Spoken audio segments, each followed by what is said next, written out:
ఎక్కడి చూస్తున్నావమ్మా? ఇప్పుడే అల్లుడు గారు నేను నీ గురించే తలుచుకుంటున్నాం.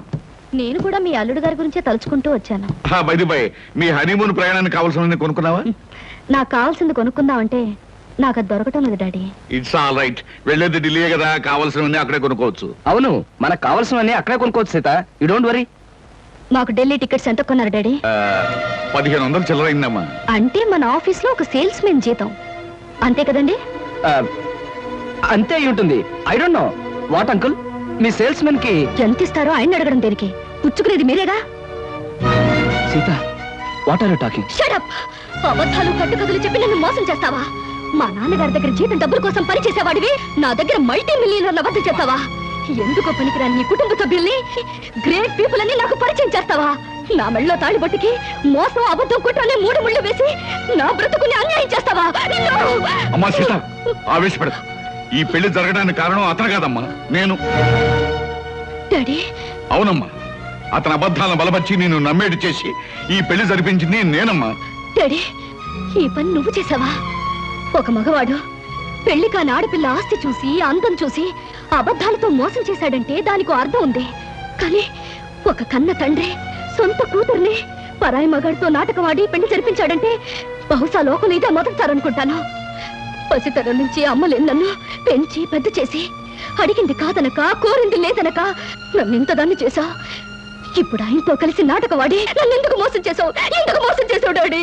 మంచి ప్రశ్న వేశావమ్మా, చాలా మంచి ప్రశ్న వేశావు. కానీ ఈ ప్రశ్న అడిగే ముందు జరిగిన విషయాలు ఏమిటో ఒక్కసారి గుర్తు తెచ్చుకో. ఒక ఆడపిల్లకు ఉండవలసిన మర్యాద, సాంప్రదాయం మర్చిపోయి పేపర్లో మొగుడు కోసం ప్రకటనలు వేయించింది నువ్వు. ఆ ప్రకటనలు చూసి వచ్చిన కృష్ణను సెలెక్ట్ చేసుకుంది నువ్వు. అతన్ని మనసారా ప్రేమించి ఇంటికి తీసుకొచ్చి నాకు పరిచయం చేసింది నువ్వు. ఇందులో నా తప్పుందా? కృష్ణను చూశాక ఇంటర్వ్యూ పేరుతో నువ్వు పొరపాటుగా ప్రవర్తించిన, మొగుడు సెలక్షన్ అంటూ పొగరమోతుగా ప్రవర్తించిన, ఓ మంచి మనిషిని ఎంచుకునేటట్టు ఆ భగవంతుడు చేశాడని ఆనందించానమ్మా. అడ్డదారిలో వెళ్ళినా నేను ఆశించినట్టుగా గమ్యానికి చేరుకుంటున్నావని సంబరపడ్డానమ్మా. అందుకే ఈ పెళ్లి జరిపించడానికి నేను కొన్ని అబద్ధాలు చెప్పుంటాను. ఇది ఏ రకంగా తప్పమ్మా? అంటే మోసం చేసి ఆయనతో పాటు సీత, మళ్ళీ మళ్ళీ అతను మోసం అను. పెళ్లికి ముందే నీతో చెప్పాలనుకున్నాడు, కానీ నేనే చెప్పొద్దన్నాను. ఇది తప్పేమోనన్నాడు, కానీ ఇది తప్పనిసరని నేనే ఒప్పించాను. సీత, భగవంతుడు నిన్ను ఏ మోసగాడి చేతిలోనో పడేయకుండా ఒక మంచి మనిషి, మనసున్న మనిషి చేతిలో పెట్టినందుకు నేను సంతోషించానమ్మా. All right daddy, all right. జరిగిన దానికి కారుకురాలి నేనేనంటావు, అన్ని చేసింది నేనేనంటావు. ఆల్ రైట్, ఇప్పుడు కూడా నేను చేయాల్సిందేదో చేస్తాను. సీత, ఏం చేస్తావు? నాకు విడాకులు ఇస్తావా? మంగళసూత్రానికి విలువిచ్చేదాన్ని విడాకులు ఇస్తానని అనను. కాకపోతే ప్రస్తుతం మన హనీమూన్కి వెళ్ళడం లేదా, మీ ఇంటి కాలు మొగలుగా వెళ్ళబోతున్నా. అక్కడ నేను ఏం చేస్తానో, ఎలా ఉంటానో ముందు ముందు మీకే తెలుస్తుంది.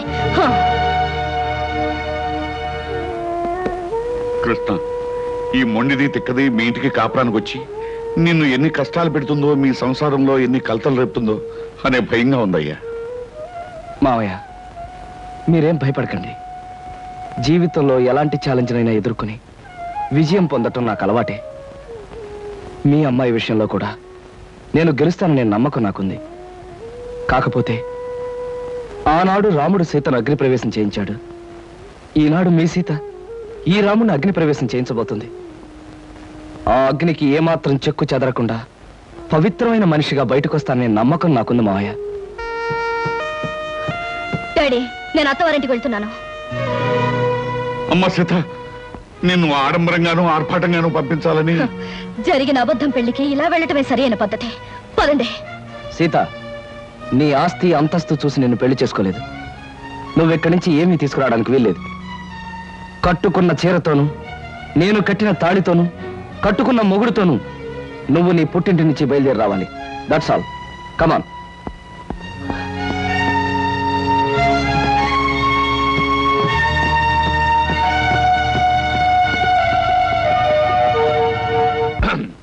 మా బాస్ చిరంజీవి ఇలాగే ఒక సినిమాలో ఫస్ట్ నైట్. అప్పుడు ఆపుతావా నీ గోలా? నేను వెళ్ళా? వెళ్ళు. 1 minute. Okay, thank you. వెళ్ళు.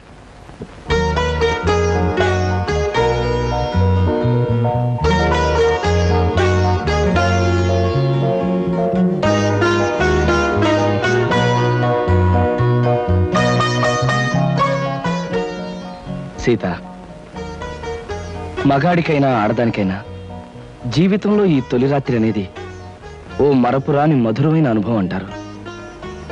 ఈ అనుభవంతో మనుషుల్లో ఆత్మీయతలు పెరుగుతాయి, ఒకరినొకరు పూర్తిగా అర్థం చేసుకోవడం జరుగుతుంది. సీత, నేను నీకు ఎన్నో అబద్ధాలు చెప్పుండొచ్చు, కానీ ఒక్కటి మాత్రం నిజం. నేను మనస్ఫూర్తిగా మనసారా నిన్ను మొదటిసారి చూసినప్పుడే ప్రేమించాను.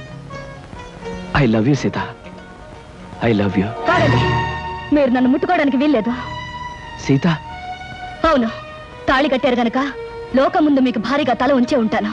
కానీ నా మనసును మోసం చేశారు గనక నేనెన్నటికీ మీకు దగ్గర కాలేను. సీత, ఏమిటి అర్థం లేకుండా? అవును, లోకం దృష్టిలోనూ అందరి దృష్టిలోనూ మనం భార్యాభర్తలుగా ఉంటాం, కానీ శారీరకంగాను మానసికంగాను ఒకరికొకరు దూరంగానే ఉంటాం. అంటే ఇది నువ్వు నాకు విధించే శిక్ష? అవును, నన్ను మోసం చేసినందుకు, అబద్ధాలతో నన్ను పెళ్లి చేసుకున్నందుకు మీరు శిక్ష అనుభవించి తీరాలి. ఆల్ రైట్ సీత, నేను నిన్ను ప్రేమించి పెళ్లి చేసుకుంది పవిత్రమైన భావంతోనే తప్ప కామంతో కోరిక తీర్చుకోవడానికి కాదు. నా మీద మనసు లేని నిన్ను ఎన్నటికీ తాకను. ఏదో ఒక రోజున నన్ను అర్థం చేసుకుని నువ్వు నా దగ్గరికి రావాలే తప్ప నేను మాత్రం నీ దగ్గరికి రాను. అంతవరకు లోకం దృష్టిలో మాత్రమే నీకు భర్తగా ఉంటాను. Good night. శంకరం, శంకరం,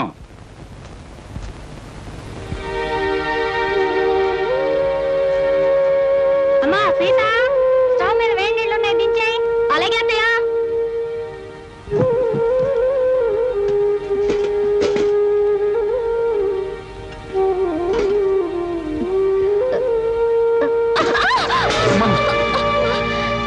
ఏమిటమ్మా సీత, చేతులు కలియా?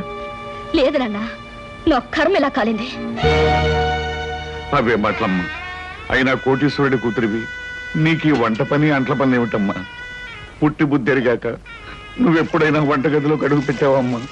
అలాంటి నన్ను కష్టాల్లోకి బాధల్లోకి అడుగు పెట్టాలనేగా మీరు అబద్ధాలు చెప్పి నాకే పెళ్లి చేసింది.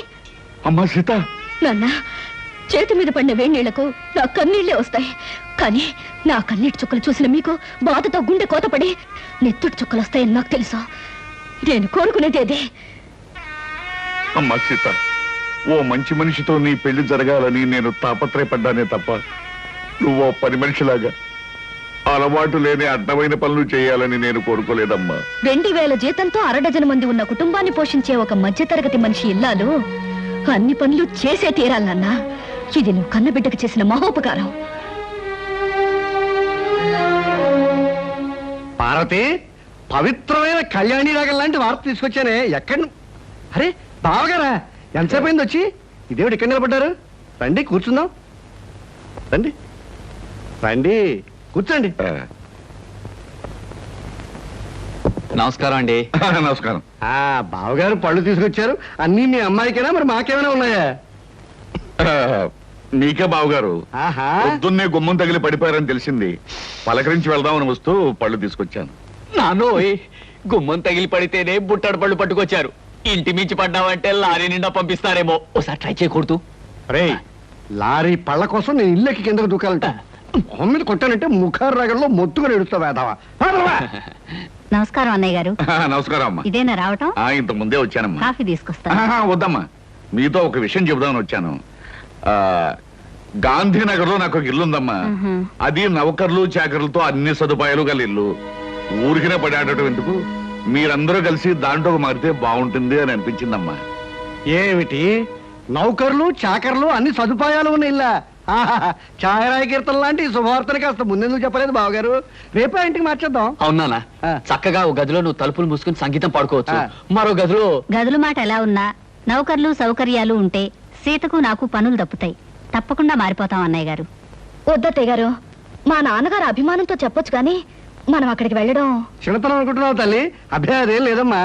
అద్దెళ్లలో దిక్కుమాలు చావు చస్తూ 6 రాగంలో ఏడుస్తూ బతికే కన్నా హాయిగా మన ఇంట్లో ఉండడం మంచిదమ్మా. అది కదా మావయ్య గారు, అక్కడికి వెళ్ళడం వల్ల ఒక నష్టం ఉంది. ఏమిటది? మా వంశంలో ఆడపిల్లలు కన్నవారిచిన కొంపలో కాపురం పెడితే కాపురం పెడితే ఆ అమ్మాయి తాలూకు మావగారికి ప్రాణగండమట.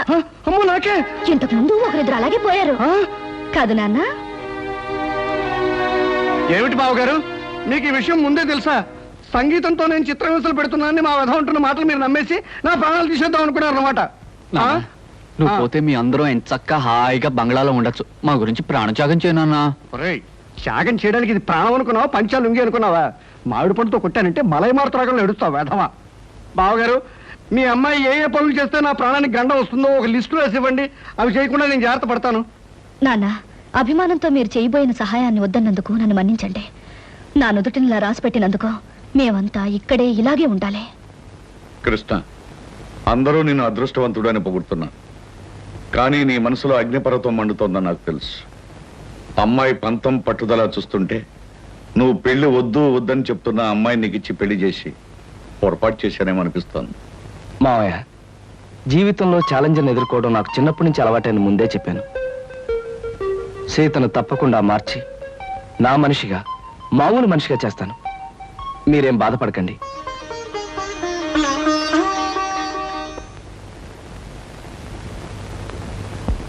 ఏమండి, ఇవాళ మన హౌస్ ఓనర్స్ వెడ్డింగ్ డే అట.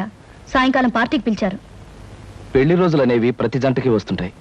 కాకపోతే కొంతమందికి సంతోషమైన రోజు, మరి కొంతమందికి విచారమైన రోజు. సాయంత్రం పార్టీకి వెళ్ళినప్పుడు వాళ్ళకి బహుమతి ఇవ్వాలి. ఈ 500 తీసుకెళ్ళి ఏదైనా కొనుక్కురండి. ఈ నెల ఇంటి ఖర్చులో ఇదొక ఎక్స్ట్రా అన్నమాట.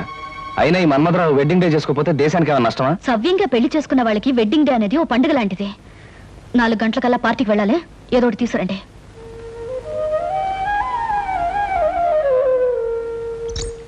అమ్మాయి గారు, అమ్మాయి గారు, అదేంటి సింహాచలం ఇలా వచ్చా? ఏం చెప్పమంటారమ్మా? ఇదిగో నా పక్కన ఉన్నాడు చూడండి, ఈడే మా ఇంట్లో ఉన్నారు. మటన్ కొట్టు మస్తాను గారమ్మా. అద్దె డబ్బులు అర్జెంటుగా కట్టకపోతే మా ఆవిడ్ని, నన్ను, మా పిల్లల్ని కైమా చేసేస్తానంటున్నాడు. అసలే మా పశువుడు చౌ బతుకుల మధ్య ఉన్నాడు. ముందానికి మందులు ఎంచుకోవడానికి డబ్బులు చూసుకోవాలి, తర్వాత నీ సంగతి అంటే వినిపించుకోవటం లేదమ్మా. అదేమిటయ్యా వస్తాను. అవతల పిల్లాడికి ప్రాణం మీదకి వచ్చిందంటే వినకుండా ఏమిటంత మాటలు? మాటలు కాదు అమ్మా, ఖచ్చితంగా వీడిని ఖాళీ చెయ్యి, కైమా కొట్టి వీడిని కొంప ఖాళీ చేయించేస్తాను. అమ్మా, వీడికి నచ్చ చెప్పడానికి చూసి ప్రయోజనం లేదు తల్లి. ఇప్పటికే వీడి మనుషులు సామానంతా బయట పారేసి చిందులు దొక్కేస్తూ ఉంటారు.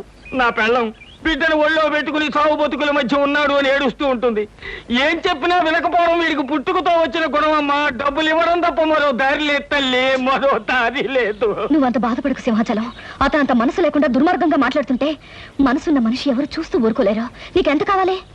ఒక 500 అయితే మందుకి అద్దెకి. అయితే ఉండు, తెస్తాను. ఏమే, ఎలా ఉంది మన యాక్టింగ్? బ్రహ్మాండంగా ఉంది. నువ్వు తాగినంత పోయిస్తా గానీ ఆ కోపం చూపులు అలాగే ఉంచు. మీసం తిప్పు, లేకపోతే అమ్మాయి గారు కనిపెట్టేస్తారు. అచ్చా, ఇదిగో సింహాచలం 500. ఇతనికి ఇవ్వాల్సింది ఇచ్చి మీ అబ్బాయికి వైద్యం చేయించు. అమ్మా, వయసులో చిన్నదానివైనా నీ కాళ్ళకి దండం పెడతాను. పదరా దరిద్రుడా, లెక్క చూసి నీ డబ్బు నీ మొహాన్ని కొడతాను. వస్తానమ్మా. బాబు, అసలే పసివాడికి ఒళ్ళు బాగుండగా ఏడుతున్నాను. ఇప్పుడు అద్దె పేరు చెప్పి సామాన్లన్నీ బయట పారేసి అన్యాయం అయిపోతాను బాబు. నోరు మీవే. నాకు అద్దె డబ్బులు ఎగ్గొట్టి మీ ఆయన సొమ్ములన్నీ సీసాలు తగలేస్తుంటే నేను నోరు మూసుకుంటావాలా? ఈ ఒక్కరోజు గడివే ఉండి బాబు, రేపు మీ డబ్బులు మీకు ఇచ్చేస్తాను. అదేం కుదరదు, ఇప్పుడే ఇచ్చి తీరాలి. కృష్ణ బాబు, ఏమిటి మంగమ్మ, ఏం జరిగింది? 3 నెలలు అద్దె బకాయి పడిందని ఇంట్లో సామానంతా ఈదులో పడేస్తానండి పెద్ద మనిషి. 3 రోజులుగా బిడ్డ ఒళ్ళు అగ్గిలా కాలిపోతున్నా ఆసుపత్రికి తీసుకెళ్ళడానికి కూడా డబ్బులు లేక బాధపడుతున్న దాన్ని ఇప్పుడు ఈ అద్దె డబ్బులు ఎక్కడి నుంచి తెచ్చేయగలను బాబు? అవును, సింహాచలం ఏమయ్యాడు? వాడే సవ్యంగా ఉంటే మాకు ఇట్టంటి కట్టాలు ఎందుకు వస్తాయి బాబు? కృష్ణ బాబు, నా కాపురాన్ని మీరే నిలబెట్టాలి. నా బిడ్డ ప్రాణం మీరే కాపాడాలి బాబు, మీరే కాపాడాలి. బాబు వెళ్ళు. రండిరా. ఓయ్, ఆ సామానంతా లోపల సర్ది వెళ్ళండి. అలాగే అయ్యా. మంగమ్మ, ఇదిగో డబ్బు. ఇంటి ఖర్చులకి, కుర్రాడి హాస్పిటల్ ఖర్చులకి ఉంచు. మీరు నిజంగా దేవుడు బాబు. మంచి సమయానికి చల్లని మనసుతో వచ్చి మమ్మల్ని కాపాడారు. మీరు 1000 సంవత్సరాలు బతకాలి బాబు. సీత, సీత. ఏమిటండి ఇంత ఆలస్యంగా వచ్చారు? బహుమతి ఏం తీసుకురాలేదా? లేదు సీత, అనుకోకుండా ఓ సంఘటన ఎదురైంది. మన సింహాచలం లేడు, ఇంటి వనరు డబ్బు ఇవ్వలేదని వాడి సామాన్లన్నీ బయట పారేశాడు. ఓ పక్క పిల్లాడికి ప్రాణం మీదకొచ్చి మందులు ఇప్పించడానికి డబ్బు లేక ఆ తల్లి ఏడుస్తుంది. ఆ పరిస్థితి చూస్తే నాకే కళ్ళలో నీళ్లు తిరిగాయి. అసలు ఒక డబ్బున్న వాడి పెళ్లి కానుకి ఖర్చు పెట్టడం కంటే ఓ పేదవాడి బ్రతుకి ఖర్చు పెట్టడం మంచిదని చెప్పి ఆ డబ్బు వాళ్ళకే ఇచ్చేశాను. చాలా అద్భుతంగా ఉంది మీ అబద్ధం. ఏమిటి సీత, ఏమిటి నువ్వు అనేది? ఏమీ తెలియనట్టు నటించాలని చూడకండి. నాకంతా తెలుసు. పొద్దున్నే సింహాచలం వచ్చి నా దగ్గర పరిస్థితి అంతా చెప్పి 500 తీసుకెళ్లాడు. ఆ విషయం తెలియక తమరు తెలివిగా అబద్ధం ఆడాలని చూశారు. అదిగా సీత నేను చెప్పేది. చెప్పడానికి ఏముంది? అబద్ధం మీద అబద్ధం తప్ప. మన పెళ్లి జరిగాక మీరు మారారనుకున్నాను, కానీ ఇప్పుడు అర్థమైంది మీరు మారలేరని. అది